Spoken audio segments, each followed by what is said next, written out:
Meus irmãos, vos cumprimento com a paz do Senhor Jesus Cristo. Iremos falar sobre lições que aprendemos com Jesus no Getsemane. Antes de citar o texto, quero agradecer a você que está conosco aqui, nos ajudando, assistindo o nosso vídeo, deixando um like, comentário, compartilhando com seus amigos e familiares. Que Deus os abençoe, pois todos sabem que não buscamos aqui fins lucrativos nem projeção ministerial, e sim pregar a palavra do Senhor e ajudar as pessoas a ter um relacionamento melhor com Deus e com o próximo. E se você está assistindo e ainda não foi inscrito, nos ajude nessa missão tão importante que é pregar a palavra do Senhor, assinando as notificações para se manter informado sobre tudo que postamos e se inscrever no canal e deixe seu like. É muito importante o like, pois a plataforma do YouTube vai conhecer que o nosso material é algo bom e vai compartilhar com mais pessoas, e assim todos terão conhecimento da palavra do Senhor.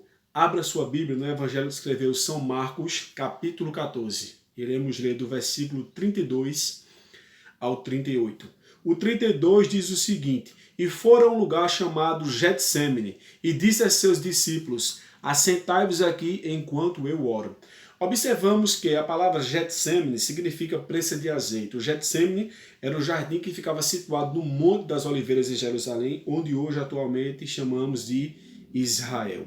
Amados irmãos, de antemão aqui, Jesus Cristo nos ensina que nos momentos mais difíceis aos quais estamos passando, como ele estava prestes a enfrentar a crucificação, ele nos orienta sobre a importância da oração. No Evangelho de João, capítulo de número 13, verso 15, Jesus Cristo disse: Eis que eu vos dou o exemplo, para que como eu fiz, vós façais também. Então ele, apesar de ser homem, também ele era Deus, era 100% homem, como diz a Bíblia, 100% Deus. E ele, mesmo sendo Deus, nos deu o exemplo da importância da oração. Todos os momentos a oração é importante, mas um dos momentos mais importantes são os quais passamos pelas adversidades. Então, amados irmãos, e observamos também aqui no verso 32 que ele fez um pedido a seus discípulos. Ele disse: olha, assentai-vos aqui, enquanto eu oro. O que é que eu entendo aqui? Que é muito bom a oração coletiva, mas necessitamos de momentos a sós com Deus. Quando os discípulos pediram a Jesus Cristo para que ele ensinasse a eles a orar, a oração do Pai Nosso, uma oração tão conhecida, em Mateus 6,6, Jesus Cristo disse: entra no teu quarto, fecha a porta e ora em secreto. Isso fala de intimidade, isso fala de momento a sós com Deus. É muito importante, meu amado amigo e irmão que me escuta, onde quer que você esteja, reserve um tempo do seu tempo para Deus. Eu sei que existem dias difíceis, existem tempos trabalhosos, é uma correria muito grande, mas jamais deixe de ter um tempo com Jesus Cristo. E no verso de número 33, observamos que diz o seguinte: E tomou consigo a Pedro, a Tiago e a João, e começou a ter pavor e angustiar-se. Aqui nós observamos que ele foi seletivo com quem ele compartilhou os problemas que ele estava passando. Tinha 12 discípulos, mas observamos que dos 12, ele chamou Pedro, Tiago e João. Então temos que ser seletivos com quem compartilhamos nossos problemas. E eu te pergunto, meu amigo e minha amiga, com quem você tem compartilhado seus problemas? Tome muito cuidado, pois tem pessoas que escutam o teu problema, ao invés de orar, te aconselhar, querer o melhor para você, vai espalhar pelos 4 cantos da cidade, compartilhar nas redes sociais, vai fazer chacota de você, chacota da sua cara, né? Numa linguagem a qual usamos falando popularmente, ou seja, vai te ridicularizar, vai te criticar. Tome muito cuidado com quem você abre seu coração, amado irmão. Também observamos que, além de ser seletivo, pois a Bíblia nos orienta, em Tiago capítulo 5, verso 16, está escrita a parte A, que devemos confessar nossas culpas uns aos outros. Em Romanos 12, 13, diz que devemos comunicar as nossas necessidades, mas em momento algum a Bíblia nos orienta a confessar, a comunicar, mas não a todo mundo. Seja seletivo. Seja seletivo. Tome muito cuidado. Deus está falando com você através desse vídeo. E ainda no verso 33, Jesus Cristo nos orienta que passaremos por momentos difíceis, pois diz o texto que ele tomou consigo a Pedro, Tiago e João e começou a ter pavor e angustiar-se. Ou seja, nós teremos momentos difíceis aqui na terra. E de suas últimas instruções, no Evangelho de João, capítulo 16, verso 33, Jesus Cristo disse: Tenho-vos dito isso, para que em mim tenhais paz. No mundo tereis aflições, mas tende bom ânimo, eu venci. Então, apesar de termos momentos maravilhosos aqui na Terra, também enfrentaremos lutas, enfrentaremos adversidades, enfrentaremos aflições Isto faz parte da vida cristã, mas nem muitos pregadores, nem oradores não falam isso. E também em Mateus capítulo 7, verso 14, diz que o caminho é estreito e apertado, mas o fim é a vida eterna, meus irmãos. Não entre pelo caminho espaçoso, não entre pela porta larga, em nome de Jesus Cristo. Saiba que na tua vida você terá momentos difíceis, mas terá o Senhor ao teu lado. Não busque facilidades, não busque atalhos. Siga o único caminho seguro chamado Jesus Cristo. Ainda no verso de número 34 está escrito: e disse-lhes: a minha alma está profundamente triste até a morte, ficai aqui e vigiai. Então observamos que a vida cristã não é um mar de rosas, passamos pelos espinhos. Mas no verso 34, nós observamos que no verso 32, na parte final do texto, ele disse: ficai, assentai-vos aqui enquanto eu oro. Já no verso 34, ele diz o quê? Ficai aqui e vigiar, ou seja, além de buscar, após orar a Deus e buscar apoio no Pai Celeste, ele também buscou o apoio dos seus amigos mais íntimos, ou seja, Pedro, Tiago e João. A Bíblia diz, na ressurreição da filha de Jairo, na ressurreição da filha de Jairo, em Marcos 5,37, que ele não deixou ninguém entrar, a não ser Pedro, Tiago e João. No Getsemane chamou Pedro, Tiago e João, e aqui, quando foi ressuscitar a filha de Jairo, diz o texto em Marcos capítulo 5, verso 37, depois você leia. Ele tomou consigo a Pedro, Tiago e João. Mais uma vez ele foi seletivo. Então você tem que ter muito cuidado, ser seletivo com quem você vai compartilhar seu problema, seletivo com quem anda com você. Tome muito cuidado com quem está ao seu lado. Então ele buscou o apoio de seus amigos mais íntimos. Observamos que tanto quando ele ressuscitou a filha de Jairo, quanto agora, antes da crucificação, ele chamou essas três pessoas em especiais para estar ao seu lado. Então, observamos que Jesus, como homem, ele temia o abandono, pois, meus amados irmãos, uma das piores dores que o ser humano enfrenta é a perca de um ente querido. Mas, tirando a perca de um ente querido, também é o abandono. Ou coisa ruim é a pessoa ser abandonada. E em Provérbios, capítulo 27, verso 10, a parte A diz que não abandones o teu amigo. A parte A diz isso. Então, tem pessoas que abandonam as pessoas. O abandono é terrível, o abandono machuca, chega a corroer-nos por dentro. É muito difícil. Então observamos que também nos orienta a vigiar. Na parte final ele diz o quê? Vigiai. Ou seja, o ser humano é falho. Ele queria que seus amigos estivessem ao seu lado ali, mas também ele disse: olha, vigiai, vigiai, ficai aqui e vigiai.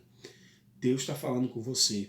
Por gentileza, assista esse vídeo até ao final. Tem lições aqui importantíssimas. Já estou chegando no fim para não tomar muito seu tempo. No verso 35 e 36, observamos aqui outras lições importantíssimas. O que é que diz o verso 35 e 36? E tendo ido um pouco mais adiante, prostou-se em terra e orou para que, se fosse possível, passasse dele aquela hora. Verso 36. E disse: Abba, Pai, todas as coisas te são possíveis, afasta de mim este cálice, não seja porém o que eu quero, mas o que tu queres. A palavra Abba é uma palavra aramaica que significa pai. Então Jesus Cristo aqui, ele mostra o seu relacionamento íntimo que tinha com Deus, chamando Deus de pai, dizendo: Pai, se for possível, passa de mim esse cálice, mas que todavia não seja o que eu quero, mas o que tu queres. Ou seja, observamos que diante dos problemas, muitas das vezes dá vontade de parar, na maioria das vezes desistimos, mas Jesus Cristo nos orienta que, diante dos problemas, devemos priorizar a vontade de Deus. Ele diz: olha, se for possível, passa, mas que todavia não seja o que eu quero, mas que tu queres. Então Jesus Cristo disse que nos deu o exemplo. Então se Jesus Cristo, no momento mais difícil, deixou ser direcionado pelo Espírito Santo, ser direcionado por Deus, quem somos nós, meus amados irmãos, para querer seguir nossos impulsos, nossos instintos e nossos anseios, que deixamos a vontade do Senhor seguir adiante em nossas vidas? Pois em Romanos 12:2 diz a Bíblia que a vontade de Deus é boa, perfeita e agradável. Em 1 João 5,14 diz o seguinte: e esta é a confiança que temos nele, que se pedimos alguma coisa segundo a sua vontade, ele nos ouve. Então priorize a vontade de Deus. Jesus Cristo também disse em João capítulo 6, verso 38, que ele desceu do céu, não para fazer a sua vontade, mas a vontade daquele que o enviou. Então priorize a vontade de Deus. A Bíblia diz que quem quiser ir até Cristo tem que renunciar a si mesmo. Muitas das vezes você vai abrir mão do que você quer para priorizar o que Deus quer, e assim você será feliz e próspero, como diz o texto. Continuando, no verso número 37, diz o seguinte: chegando, achou-os dormindo e disse a Pedro: Simão, dormes? não podes vigiar 1 hora. Observamos que por mais próximo e por mais fiel que sejam os amigos, eles só vão até um ponto. E observamos que nos momentos mais difíceis, muitos se afastam. Por quê? Não é que as pessoas sejam terríveis, falhas. Sabemos que o ser humano é falho. Isto é fato. Sabe o que é? Porque Jesus mandou vigiar por várias vezes aqui nesse texto. Mas observamos o quê? Que existem momentos que é só você e Deus. E Deus por si só é suficiente. Em Mateus 28:20, ele disse que estaria conosco todos os dias, até a consumação dos séculos. Ele não te abandona, ele não te deixa, ele não te desampara. Ainda que muitos te deixem, pode ser um ato de covardia, sim, mas na maioria das vezes é Deus dizendo: agora é eu e você. Está aqui o problema, eu tenho a solução. O inimigo está do outro lado querendo que você desista. Muitos te abandonaram porque quiseram, muitos também deixaram você até um certo ponto, porque agora meu filho e minha filha sou eu e você. Tome posse dessa palavra. Jesus Cristo está bem presente na tua vida, está te carregando nos braços, está te protegendo com a sua destra poderosa que está estendida sobre a sua vida. Louvado seja Deus. E no verso 38, ele diz o seguinte: vigiai e orai, para que não entreis em tentação. O espírito, na verdade, está pronto, mas a carne é fraca. Ou seja, observamos aqui que pela terceira vez, Jesus nos orienta a vigiar. Por quê? Porque quando não vigiamos, nós ficamos vulneráveis aos ataques do inimigo.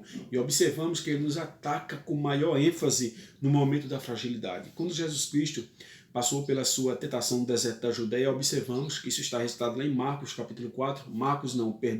Está registrado em Mateus, capítulo 4, no momento da fragilidade de Jesus, o inimigo chegou. Em Mateus capítulo 4, versículo 2 e 3, diz que Jesus, tendo jejuado 40 dias e 40 noites, teve fome. Verso 2. E no verso 3 diz: e chegando-se a ele o tentador, disse: se tu és filho de Deus, transforma essas pedras em pães. Olha, no momento que Jesus sentiu fome, ele chegou, ele fez uma proposta, ele se insinuou, quis colocar dúvida se tu és filho de Deus. Lógico que Jesus era o filho de Deus e é.